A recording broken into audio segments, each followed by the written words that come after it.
Hello, welcome to Paul Reviews Everything. And if you're like me, all this cryptocurrency is new.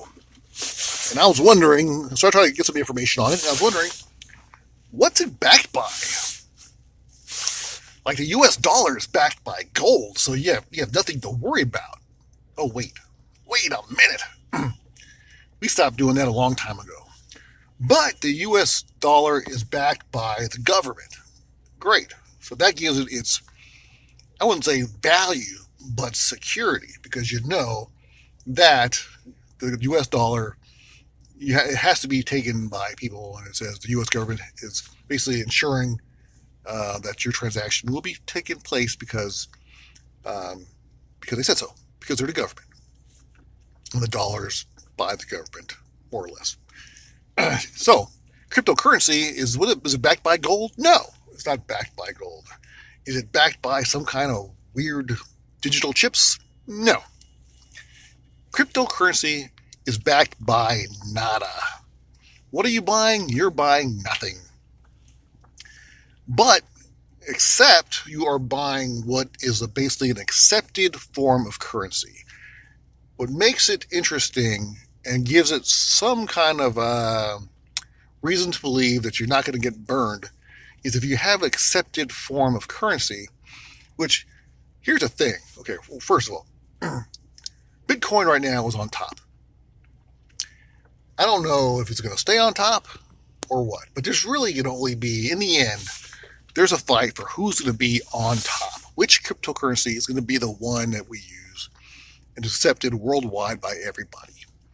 So right now there's a fight. Of course, like right now, Bitcoin is the best. Will it stay the best? Who knows? They got hundreds now, maybe thousands of different little not Bitcoin, but cryptocurrencies that are competing to try to be the best.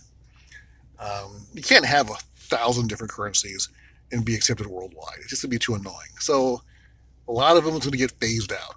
And smaller ones, I don't know. I think you potentially will get burned. It's a gamble when you're doing your smaller ones.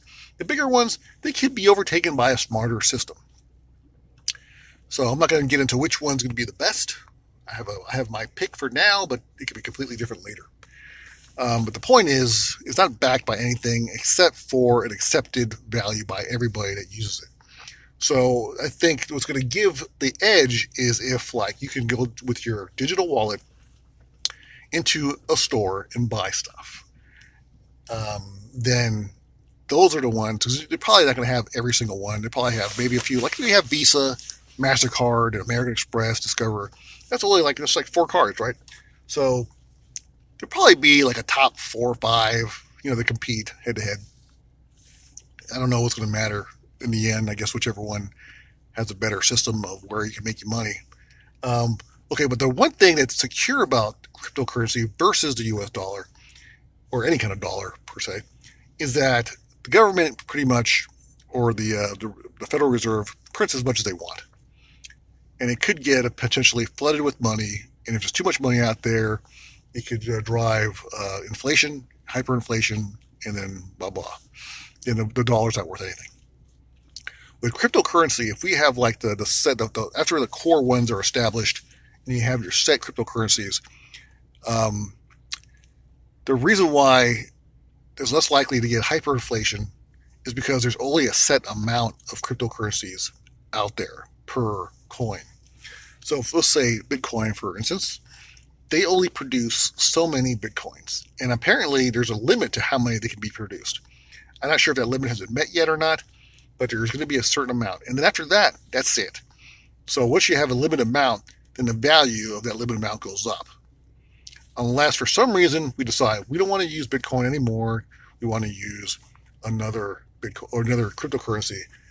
And then that potentially could drive the value of one Bitcoin or one cryptocurrency completely to nothing, really. I mean, all it is an accepted reality that this is worth something. But most likely, if you have a few, like top 5, I would say, I'm not saying top 5 now, because right now they're all fighting to be the top. So at some point, there's going to be a certain amount, a few amount accepted coins. There might be a lot. There might be, could be 20, 30, but I think it's just going to be like a top 5.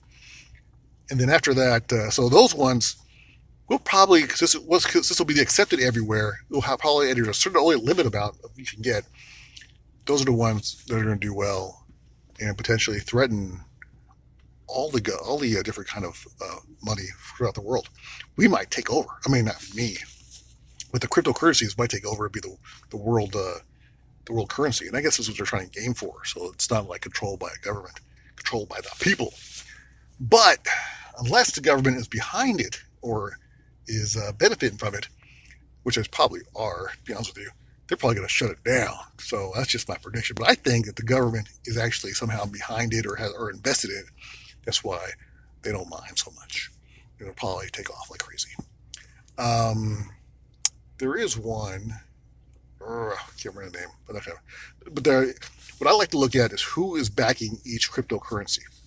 That's probably going to tell you which one is going to do well. Because if they're, say, Microsoft or Google or Amazon is backing a particular cryptocurrency, they're going to accept it, and then it'll be easier for you to use it. So that would probably be the ones that are going to excel. Alrighty, well, that's enough of me babbling. I hope I made some kind of sense. Thanks for watching. Paul Reviews Everything, and that was me reviewing the cryptocurrency craze. Thanks.